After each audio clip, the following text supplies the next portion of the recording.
ya nggak usah marah, ya nggak usah emosi.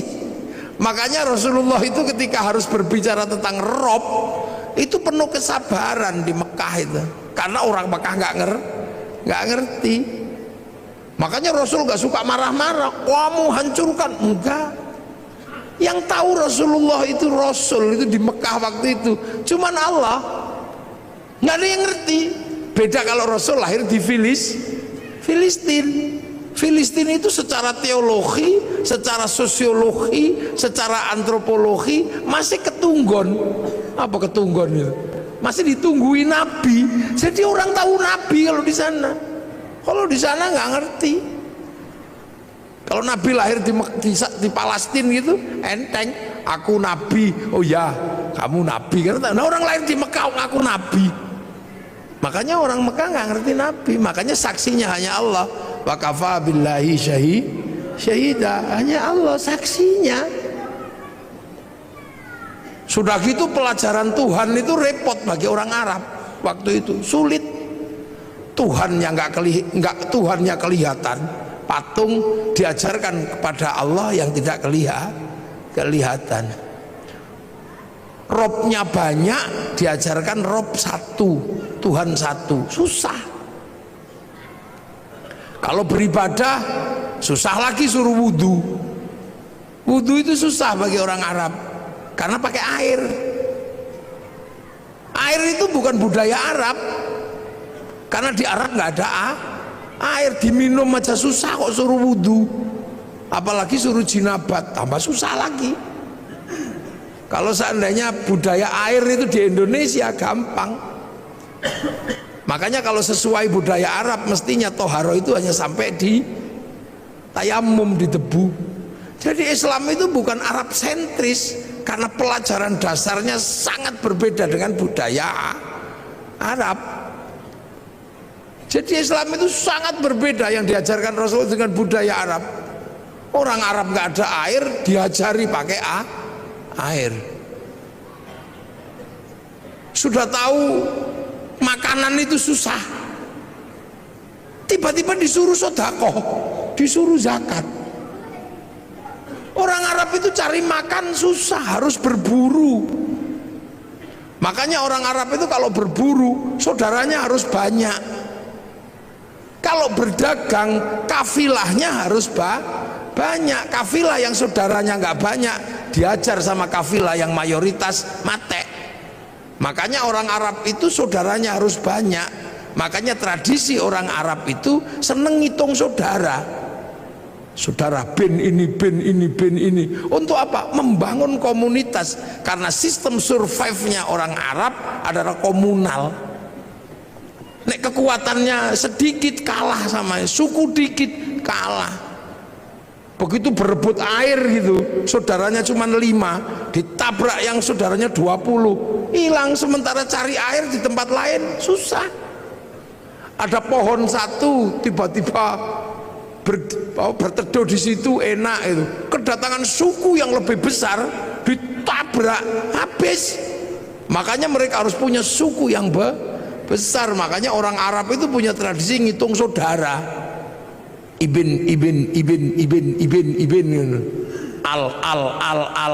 Lah orang Jawa ya nggak terlalu ngitung, dipecat sama saudaranya yang ini hidup di sebelah situ hidup. Makanya orang sini itu kampungnya banyak. Karena apa? Hidup dimanapun bisa. Di lereng Merapi ya hidup, di pojok minggir ya hidup, di mana aja hidup orang Jawa itu. Hidup sendiri itu hidup, berdua gitu sama istrinya. Hidup di mana? Hidup cari air nggak susah, cari makanan nggak susah. Di Arab nggak bisa. Begitu ada sumber makanan, yang berebut di situ banyaknya luar biasa. Makanya orang Arab harus punya saudara banyak. Makanya sampai di sini pun kalau keturunan Arab selalu ibn gitu. Kalau di sini nyaman. Nggak boleh ngambil air di situ, bikin sumur di sebelahnya, ada sumbernya. Makanya di sini desanya banyak. Orang Arab kota, karena untuk menguasai resources butuh saudara yang yang banyak. Nah itu makanya ketika makanan aja susah kok disuruh zakat, repot bagi orang sana. Apalagi suruh puasa, sudah tahu panas kayak gitu suruh puasa. Wah repot katanya, ajaran ini Tuhan ini merepotkan. Lu puasa itu bagi orang Arab ketika musim panas susahnya luar biasa. Orang sini puasa lari ke tepi sungai nyemplung beres, berteduh di bawah pohon pisang sambil sinsot enak. Makanya orang sini itu puasanya itu nggak khusyuk karena sumber makanannya banyak. Orang Arab kalau puasa khusyuk karena keluar rumah lihat padang pasir, siapa pengen makan padang pasir? Makanya orang sini kamu daripada keluar rumah lihat jambu, lihat apa, daripada itu mending tidur. Makanya dalil yang paling terkenal di Indonesia itu naumuso imin ibadatun. Jadi tidur itu adalah bagian dari ibadah karena potensi nggak khusyuk ketika keluar rumah itu tinggi. Nah itulah makanya orang sini kalau bulan puasa lebih banyak tidur. Nah, akhirnya susah nyarinya karena tidur.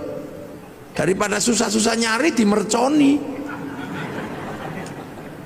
Makanya bagi orang Indonesia mercon itu sesungguhnya adalah bagian dari proses puasa yang punya sistem kultural yang seperti Indonesia. Maka Pak Kapolres, mercon jangan terlalu dilarang.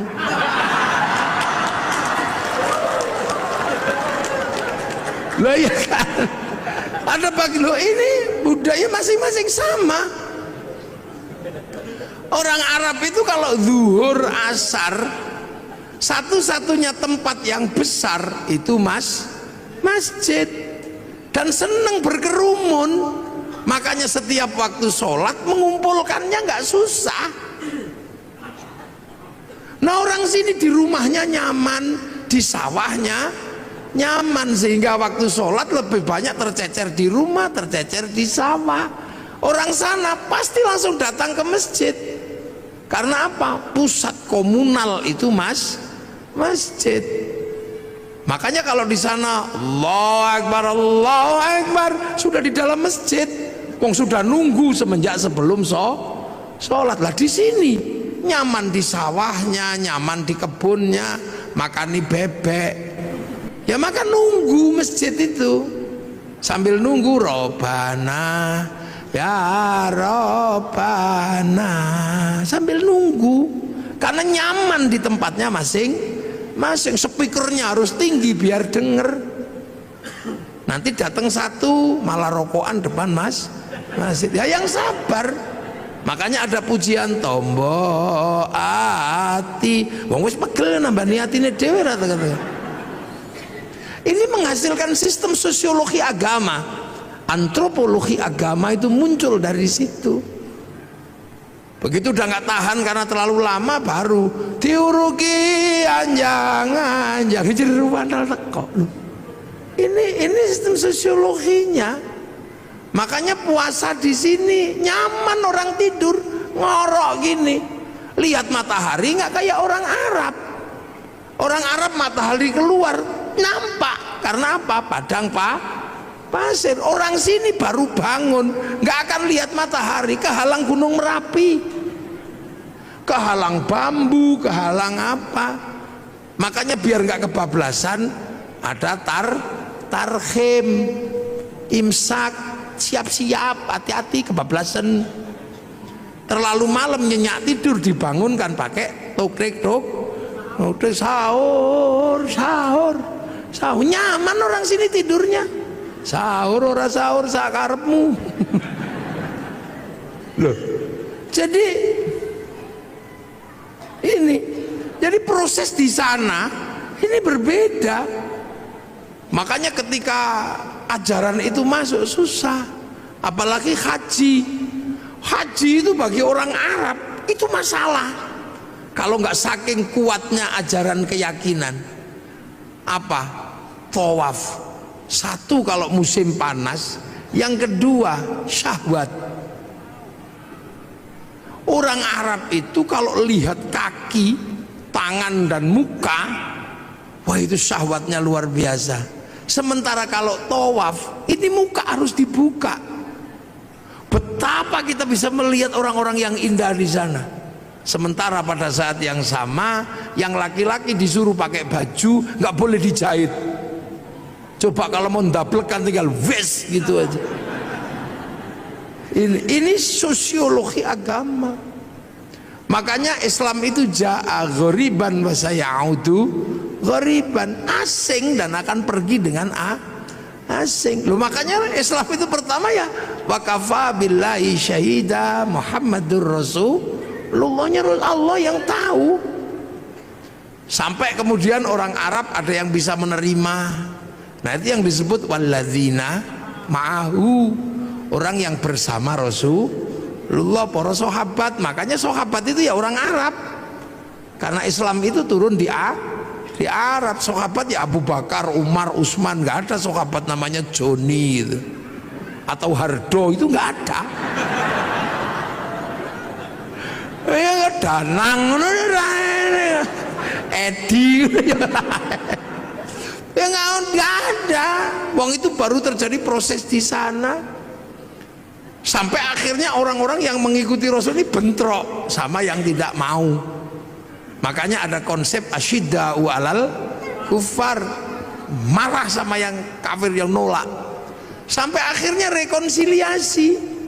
Yang kafir masuk Islam, sudah, wong ora ngerti kok ya enggak apa-apa.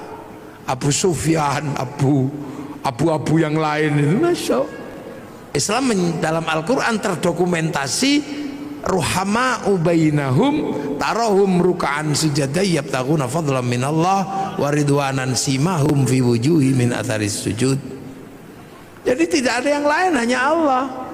Sampai akhirnya Islam itu keluar dari jazirah Arab. Nah, itu digambarkan dalam Al-Quran ayat terusannya, dzalika mathaluhum fit Taurat wa mathaluhum fil Injil kazar'in. Islam itu digambarkan di Taurat dan di Injil seperti tanaman lah. Makanya kemudian ada yang nanam. Yang rukun Islam tadi itu rukun Islam harus ditanam. Nah, ada yang berangkat menanam ke Eropa, Tariq bin Ziyad. Ada yang berangkat menanam ke Cina, Sa'ad bin Abi Waqqas. Ada yang berangkat menanam ke Afrika, sahabat Salman, sahabat Bilal. Nah, ketemulah dengan dunia yang berbeda, manusia yang berbeda, budaya yang berbeda. Terus ada yang ditanam ke Indonesia. Lah, makanya ketika ditanam ke sini, wong konsepnya kazar'in seperti tanaman, maka orang Jawa ketika menerima Islam, konsep yang dipakai adalah apa? Lir ilir tandure wusu milir. Jadi zar'in itu tanduran, maka orang Jawa menyebut tandur. Jadi aja dikira itu tembang ngarang, itu enggak. Kazar'in seperti tanaman. Mulane wong Jawa menyebutnya tandur. Lir ilir tandure musuh milir. Aja krucak-krucik to, Kang. Ya. Jadi tandur. Nah, itu ditandur di semua tempat. Yang tadinya wudhu, di sini nggak ada masalah. Karena apa? Di sini banyak air. Itu sholat nggak ada masalah di sini, karena orang sini wis dari pelajaran dasar Tuhan itu juga nggak kelihatan. Tan kenoki noyongo ngopo laisa kamitslihi syai'un. Suruh puasa ya seneng orang sini, apalagi orang sini hobine poso. Karena dulu orang sini mengenal istilah upawasa. Upawasa itu nggak makan, nggak minum, nggak menyentuh perempuan, persiapan muksa. Makanya bahasa Islam syahrul Ramadan kok nggak makan, nggak minum, nggak menyentuh perempuan seperti upawasa, maka syahrul siam disebut bulan puasa karena ditanam di sini. Sholat ya ditanam di sini, sembahyang Allah tanam sini pengiran. Saya ini mestinya syaikhun ustadzun, tanam sini tadi kiai ya kudu trimo jejeran karo Kebo Kiai Slamet. tombak kiai pleret, musola langgar, Allah pangeran, malah ono sing ngarani sing ngecat Lombok. Ya itu biasa. Sampai hari ini sing teko dhisik Honda, ya walaupun RE King ya tetap disebut Honda, karena yang datang pertama Aqua, maka Ades pun ya rela disebut Aqua. Nasional disebut Sanyo, seluruh pembalut ya Softek. Ya ini kan ini namanya sosiokultur. Jadi jangan dikira agama itu tidak, karena dipakai manusia punya budaya, punya pengetahuan. Ya kan, begitu ditanam di sini orang nggak boleh lagi ribut masalah jenggot. Karena apa? Manusia sini rasnya mongoloid. Ras mongoloid tidak punya jenggot. Kalau ras Semit, bangsa Arya punya jenggot. Makanya sahabat dan orang Arab sampai sekarang masih punya jenggot seperti Nabi, karena bangsanya sama. Maka jangan ribut di negeri dengan ras tidak berjenggot. Sampai sekarang di Arab bisa nyuntur Rasul makan pakai 3 jari, bisa wong kurma. Lah tekan kene soto ya ndak bisa. Sampai sekarang di sana jubahan masih bisa, karena kultur dan geografinya masih sama. Orang sini pakai jubah ya nggak bisa nanam padi. Makanya jubah baju syar'i dipotong. Potongan baju syar'i namanya syar'un.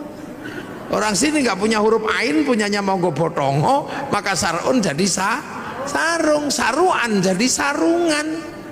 Maka orang sini nggak perlu ribut masalah katok cingkrang, karena fleksibel. Sampai nek pengen cingkrang lintingan sing rodok dhuwur, nek pengen medun plotrokno beres.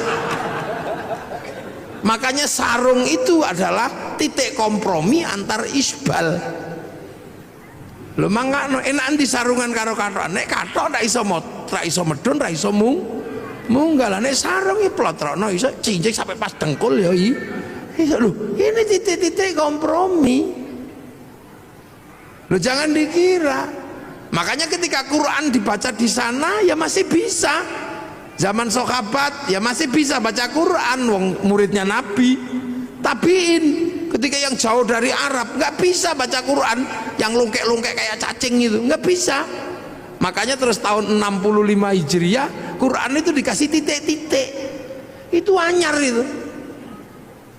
Nun ada 1 titik di atas, ba ada di bawah, tak 2. Itu zaman Abul Aswad Ad-Du'ali tahun 65 Hijriah. Disebar lagi bangsanya beda, titik-titik gak cukup, dikarokati fathah kasroh dhamma. Itu yang kasih namanya Syekh Khalil bin Ahmad Al-Farahidi tahun 150 Hijriah. 100 berapa? 140-an lah setelah Nabi meninggal.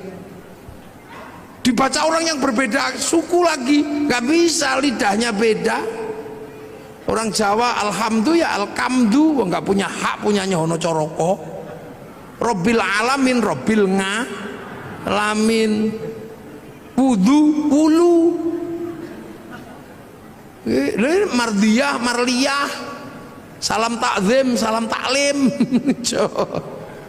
Itu ada wadduha, keluarnya wadduhai, itu mereka. Lekanui, ini ya ada. Sekarang ini ada bangsa Sundonan alladzina. Lah ini kan harus ditemukan jalan keluarnya. Penelitian tahun 200-an Hijriah namanya Abu Ubay Qasim bin Salam, hasil penelitiannya dibukukan dalam ilmu At-Tajwid fi Qiraatil Quran. Jadi ojo sampean bayangno, Islam itu di sana sampai ke sini nih butuh perjuangan. Karena ketemu bangsa yang berbeda, ditanam di tempat yang berbeda. Prinsipnya cuma satu, tumbuh enggak tanaman ini. Akhraja syat'ahu fa'azarahu fastaghladha fastawa ala suqi yu'jibu zurra al-yaghidhu bimul kufar. Tanaman ini tumbuh enggak? Sampai kemudian ketika dibawa ke pasar ini menjadi mendominasi apa enggak? Dominan atau tidak di pasar agama ini? Makanya pakai bahasa suk. Nah, hari ini ketika Islam ini ditanam di sini, tumbuh, berkembang, dan di pasar internasional kita paling banyak. Mau haji paling banyak orang Indonesia. Berbicara sholat paling banyak orang Indonesia. Orang hafal Quran orang Indonesia. Setiap kiroah juaranya dari Indonesia. Masjid paling banyak Indonesia. Jadi ketika berbicara konsep agama Islam dan pertumbuhannya, yang ditanam di Eropa macet, yang ditanam di Afrika ya segitu-gitu aja, yang ditanam di Cina juga nggak tumbuh, tapi yang ditanam di sini tumbuh subur menjadi dominasi pasar dunia. Loh kok gitu, ada yang mengatakan Islam terbaik ada di mana? Ya di sini. Ya di sini. Makanya saya kalau mau belajar identifikasi agamanya nggak usah jauh-jauh. Karena identifikasi agamanya jauh-jauh akhirnya ribut di masalah simbolik, ributnya di jenggot. Jenggot ini bukan masalah prinsip, karena ini masalah perbedaan bangsa. Kok tiba-tiba di sini ribut masalah jenggot? Kalau ribut masalah jenggot ya di Afghanistan sana, yang bangsanya masih jenggotan semua. Tiba-tiba di sini kok ribut masalah pujian. Tiba-tiba di sini ribut masalah gedek-gedek di zikir. Ya orang sana bahasa Arab paham, meskipun diem begini ngerti caranya zikir. Kalau orang sini nggak bunyi, simbah-simbah itu loh nggak bisa ngerungokno zikir apa, main ketop-ketop ngendak. Muni apa mbah ngono we. Terus meneng ini ya turu. Ini problem sosiologi agama, antropologi. Jadi akhirnya Islam sekarang ini berdebat terhadap sesuatu yang sebenarnya sudah lewat. Udah lewat masanya. Coba sampai delok persoalan tumpeng. Persoalan tumpeng aja ribut. Loh ini kan persoalan makanan. Sampai nggak ribut orang Arab ingkunge iki onto. Napa sampean ribut ingkung pitik? Wong Yaman ingkunge wedhus. Sampean delok itu Raja Salman kalau menyambut tamunya makan bersama, ingkunge unta, Pak. Lengkene wedhus sing 20.000, pitik sing 20.000 sampean ribut. Soalnya nopo? Nek wedhus larang, makanya di sini cukup pitik, murah, ndoke akeh. Kita akhirnya kan ribut masalah sesuatu yang sebenarnya udah nggak perlu diributkan. Ribut masalah ngadep kiblat. Fawalli wajhaka syatrul masjidil haram. Ngarah-arah tok ae lho lapo sampean ribut. Pokoke anggere madhep rono ngene, Allah Akbar. Wis ini wajhatu wajhiya. Wong pancene ado, sinyale kadang ilang. Allah, oke mau. Wis merem-merem ini wajah tuh wong pancene online ayo sinyale ilang. Wong pemancar utamane neng Mekah kono lagi ini cuman pemancar lokal. Begitu ono ting ting ting bakso ya wis. Wah, begitu melek wih sarunge bolong. Udah lah gitu itu gak usah ribut masalah ngono kuwi. Kita suka ribut sekarang terhadap sesuatu yang sebenarnya tentang Allah. Apa Allah pengene. Lah nek Kanjeng Nabi kalau di atas unta gini wong wis ketok teko nguri. Nek pengimamane agak rendah gini supaya ketok teko mburi. Ini kan problem-problem yang sudah terjelaskan. Jadi karena ditanam di sini ya pakai sini. Krungu Islam Nusantara. Iki apa? Luang Islam fi Nusantara, Islam di Nusantara itu ya gini. Sampean tutup auratnya katok, lambi, peci, kono jubah, kono udeng, manono tok, imamah, ya udah loh. Jadi kita ini terkadang ribut maka persoalan segi loro, ribut tumpeng, ribut ake, ribut hormat bendera, Ribut apa? Yang sesungguhnya itu problemnya adalah problem bangsa yang berbeda. Tapi rukun iman, rukun Islamnya tidak pernah berubah. Lah apa sama ribut kentongan karo beduk? Padang pasir, Allahu Akbar, krungu wong wadoh. Lah kene ra dikai beduk yo ora krungu. Saiki beduk pensiun gara-gara ono speaker. Karena lebih keras speaker itu. Besok speaker ya pensiun. Wong lunga ning masjid di WA. Pakai alarm. Wah, sampean lho. Rabi biyen salaman ngene. Saiki lewat video call ya iso. Zamannya berubah. Dhisik wong Jawa sing paling sakti iku sing nempiling semaput. Ini sakti. Saiki wong sakti kere. Nah, sak tempilingan 7 juta. Tanya Pak Kapolres sekarang, kalau tidak percaya praktek no. Maka ilmu itu juga otomatis hilang. Dhisik orang sakti itu ketika ngelirik wong wedok I love you, poso pitung dino pitung bengi. Saiki lho urung poso, kelewatan Avanza, wis I love you. Cinta tumbuh bersama Avanza. Jadi loh, ini problem-problem yang berubah. Siapa narap maksa ndelok TVRI flora dan fauna, pengen terus kucing Afrika, ini sudah berubah. Saiki neng kene sampean buka opono, ora perlu ngenteni sedina terus dinteni mertune Pak Harmoko, ngono ndak perlu. Jadi bupati pun harus begitu. Kita ini bangsa. Makanya sekarang Sleman lagi masalah sepak bola itu. Lah ya, Pak Bupati harus tahu sepak bola ini rasa ngoyo. Sepak bola itu punya bangsa yang berbeda. Wong Eropa ini gede-gede dhuwur-dhuwur. Lapangane podo, aturane sama. Lah wong kene cilik-cilik lawan Eropa, yo ora bakal menang. Lah nggih. Akhirnya agar imbang naturalisasi. Loh, basket, ya nggak usah kita ngejar terlalu terhadap basket. Menang karo NBA, ya mokal. Wong kono 2 meter seperapat, nah kene mung 170. Kene mencolot nggak yo kena udel. Ya coba. Ya maka Sleman ini yang menggalakkan olahraga yang mungkin. Bentek mungkin. Lu sekarang sepak bola itu kalau nggak naturalisasi, ya mesti kalah. Wong-wong cilik peli ngono gini kalah. Itu olahraga internasional, standarnya sama, aturannya sama, manusianya berbeda. Ayo kondi, kon menang. Tinju kok musuh Mike Tyson ya disamplok ya pingsan dhewe. Maka kayak Cina ketika mau memenangkan sepak bola, yang dipikir pertama kali cuma satu, cari orang 20 laki perempuan yang tingginya 170 dinikahno anake 2 meter.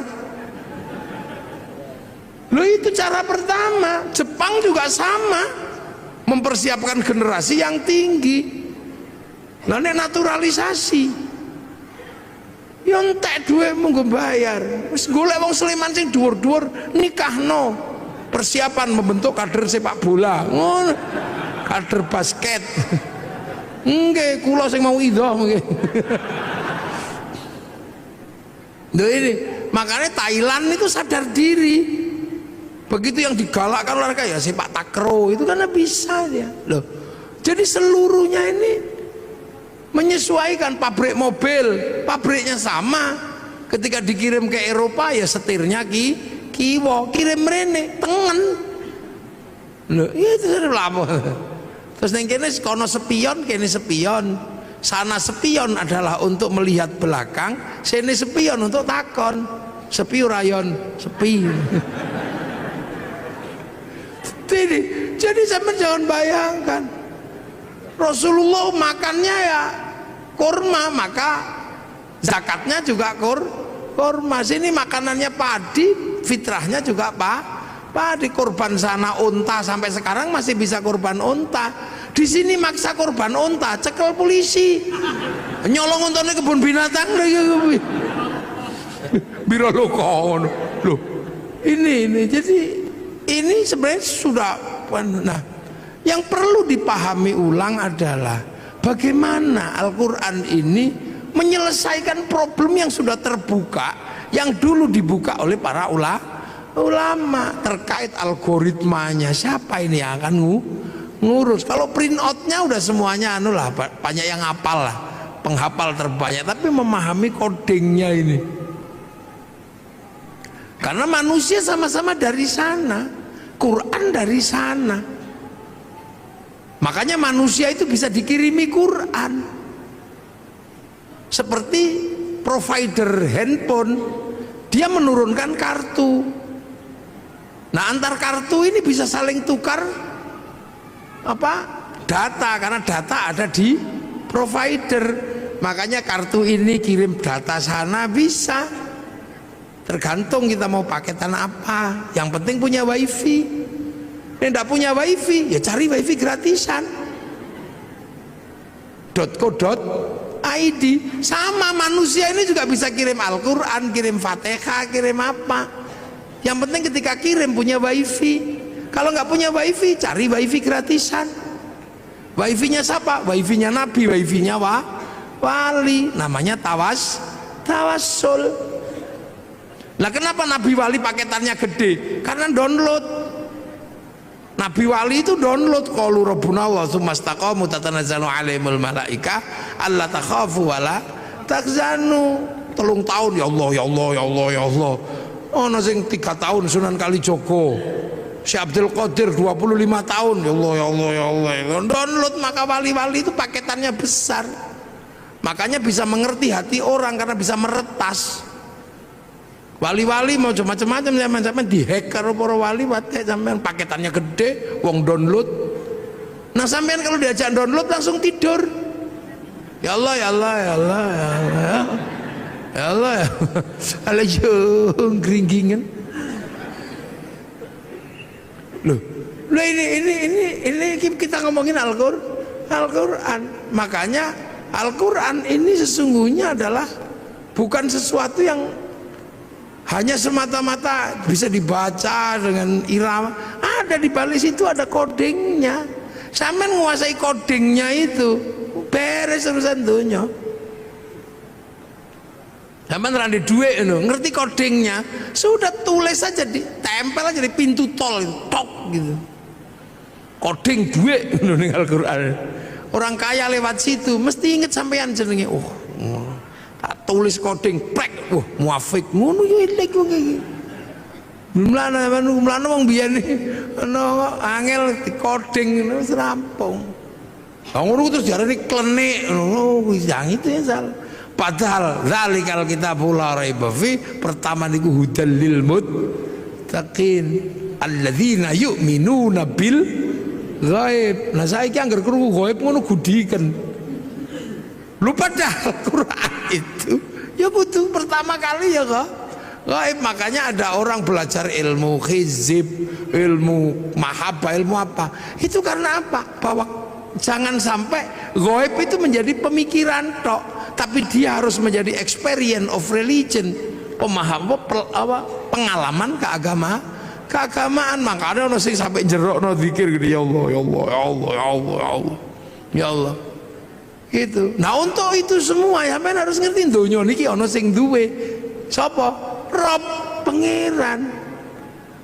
Nah, ismu rabbika iku sapa ae, sapa apa jenenge pangeranmu. Makanya Quran pertama kali Fatihah. Fatihah itu bunyi pertama apa? Bismillahirrahmanirrahim. Sebut asmane Gusti Allah. Nah, ismu rabb iku sapa ae? Ya 99 itu walillahil asmaul husna fad'uhu biha. Makanya ada orang yang seumur hidupnya cuma nyebut-nyebut tok, ya Allah ya Allah ya Allah ya Allah ya Allah ya Allah ya Allah. Loh, perintah pertama sebut asma Allah. Sebut. Ndas ora iso muni diajari apa? Gede-gede ya Allah ya Allah ya Allah ya Allah. Tangan nggak bisa bunyi cekeli tas bokong nggak bisa bunyi suruh duduk. kaki nggak bisa bunyi suruh sila, supaya semua bisa menyebut asma Allah. Dok subhanallah, pecak telek masya Allah, ngelunggui udut iya Allah. Ini kan pelajaran dasar, sebut asma Allah. Makanya kalau ada orang gedek-gedek, oh coba lono, kan itu mengajari kepalanya agar bisa mengenal Allah. Nek ono wong nyekel tasbih, oh coba lono, karena mengajari tangan menyebut asma Allah. Nek ono wong sila, coba nesoni, itu kaki sedang diajari menyebut asma Allah. Nah nanti kalau semua asma ini sudah kamu sebut, hatimu akan apa? Tumbuh, nyumber itu apa? Nyumber itu yang akan keluar apa? Ar-Rahman. Kamu akan tahu semesta Tuhan bahwa Allah itu penuh belas kasihan. Ar-Rahman kang welas asing dalam dunia lan akhirat. Jadi sesuatu di dunia dan di akhirat itu dapat rahmatnya Allah. Makanya sampean nggak usah marah sama orang. Cina, wih lo Cina itu neng dunia, berarti oleh welas asih Gusti Allah. Makanya orang Islam itu bisa berhubungan sama Cina dengan inten. Kapan? Ya ketika sholat. Orang sholat pasti berhubungan sama Cina secara inten. Kenapa? Karena sholat itu nutup aurat. Tutup aurat itu kain. Kain itu urusannya pabrik kain. Nah pabrik kain itu sing duwe Cina. Mula aja ngamukan karo Cina ne lunga udah. Loh, ini dunia ini nggak ada yang berdiri sendiri. Ngaji malam hari ini Jepangnya ra teko, mike teko. Sampean wudu itu urusannya sama air, tapi air diurus sama pipa sanyo diurus Mas Pion. Sampean ra entuk ngamuk pabrik. Lunga haji pesawat dae wong Yahudi mati sampean nglangi. Loh makanya Ar-Rahman ini meletakkan manusia hidup penuh kasih sayang. Karena apa? Saling melengkapi. Itu kurikulum dasar menjadi manusia yang integrated. Makanya kiai-kiai nek pokon maca Fatihah bismillah ilang emo. Karena nek sampai kehilangan bismillah, dia akan kehilangan kurikulum dasar menyebut asma Allah. Mulane wong nek maca Fatihah kok bismillah ilang, dia nggak punya kurikulum dasar menyebut Allah. Begitu ra duwe kurikulum dasar menyebut Allah, ya kaku. Makanya wong nek maca Fatihah bismillah ilang, keras.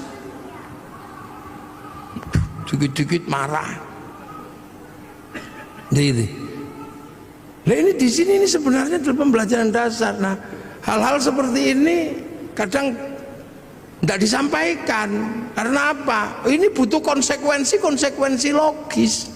Konsekuensinya apa? Harus ada laboratorium Al-Quran misalnya. Depak Sleman harus membuat laboratorium untuk belajar coding Al-Quran. Itu Depak harus tanggung jawab.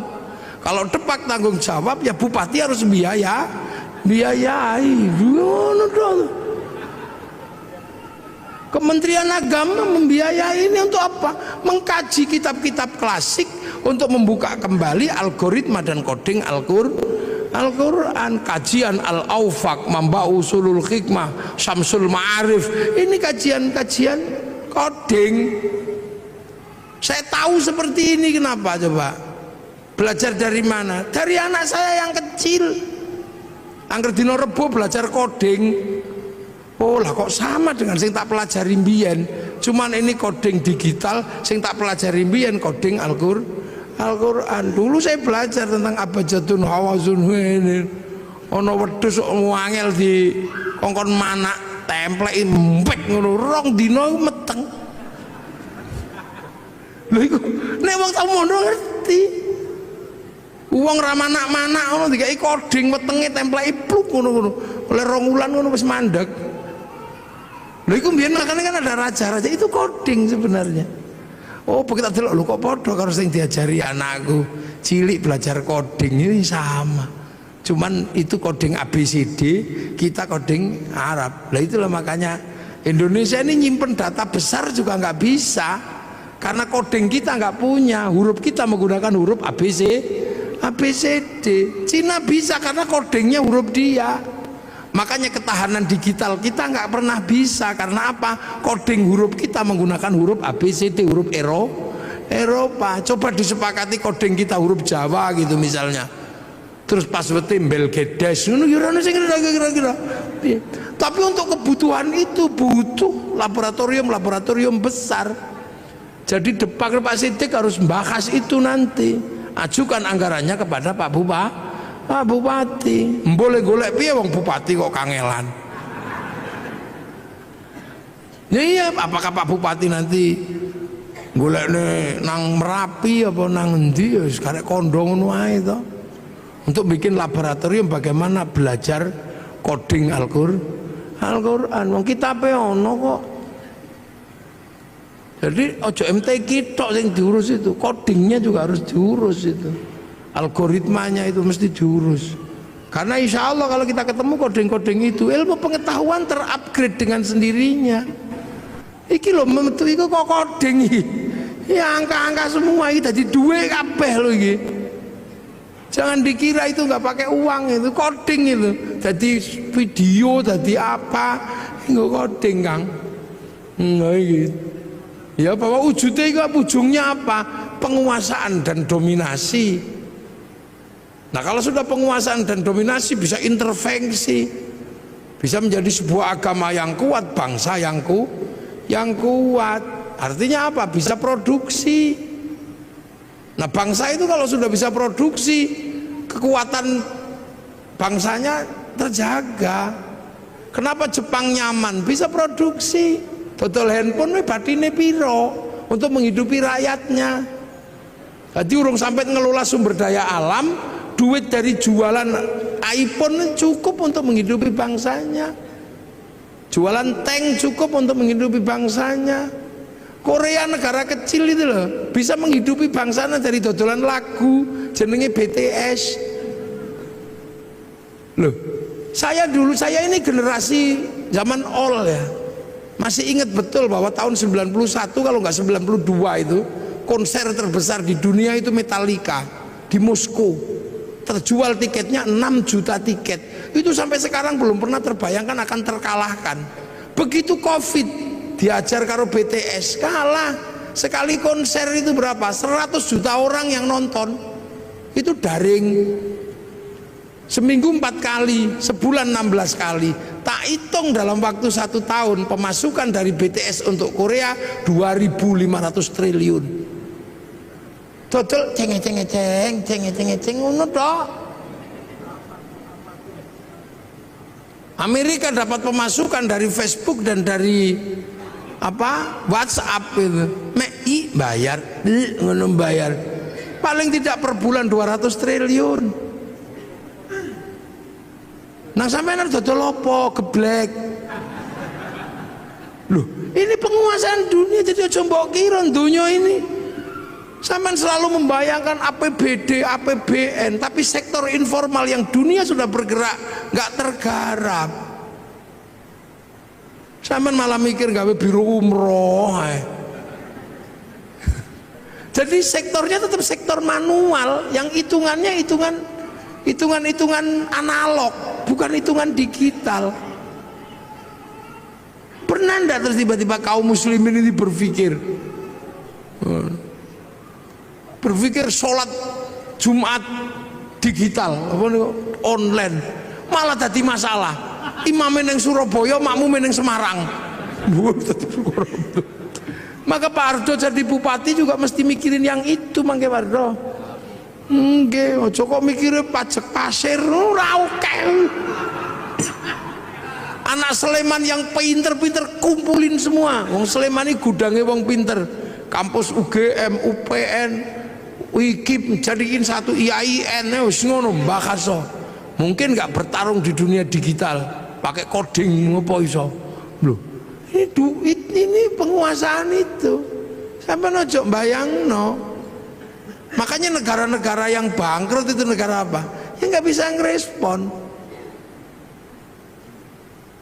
Ya coba saiki meng dodol BTS ceng ngono setahun sakmono. Ya itu sistem. Gojek iso ngalahno Bluebird yang armadane triliunan, meng nganggo coding laptop loro tok. Sampeyan bayangno Bukalapak bisa mengalahkan apa di bursa ngalahno gudang garam sama jarum itu. Meng Bukalapak butuh laptop loro. Nah ini, Al-Quran itu punya coding-coding seperti ini. Ayo kapan Sleman gawe laboratorium? Apa digila ning Pemkap, apa digila ning pondok rapopo? Lumayan aku lah.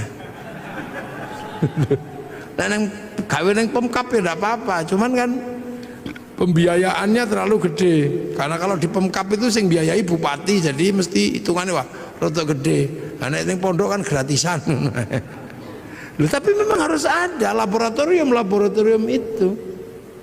Hitung nanti kita bisa kita uji dengan teknologi digital antar frekuensi itu apa sih? Apa ini antar frekuensi? Kita buka itu fikulubi marodun itu apa kodingnya? Nanti kalau kodingnya ketemu alat ini untuk menghilangkan orang sakit hati. Orang yang aromaterapi yang mampu menghilangkan sakit hati. Lu ini berarti agama ini sebenarnya sesuatu yang sangat luas dan masa depan. Makanya hari ini hampir seluruhnya teknologi ini kan teknologi langit yang dulu pernah dijalankan oleh Rasulullah lewat Isra Mi'raj. Nah ini penting untuk dikaji secara bersama-sama, dan inilah sebenarnya harapan besar bahwa Al-Quran pada suatu saat akan mencetak orang-orang masa depan. Jadi Islam itu nanti punya orang masa depan yang mampu memecah kode-kode dunia. Neng itu kapan terjadi? Tapi pasti terjadi. Karena akan muncul orang itu. Siapa? Ya orang yang bisa mecah kodingnya langit dan bumi. Karena itu nanti ada orang itu ada nanti. Ini saya kira metumbuh kapan?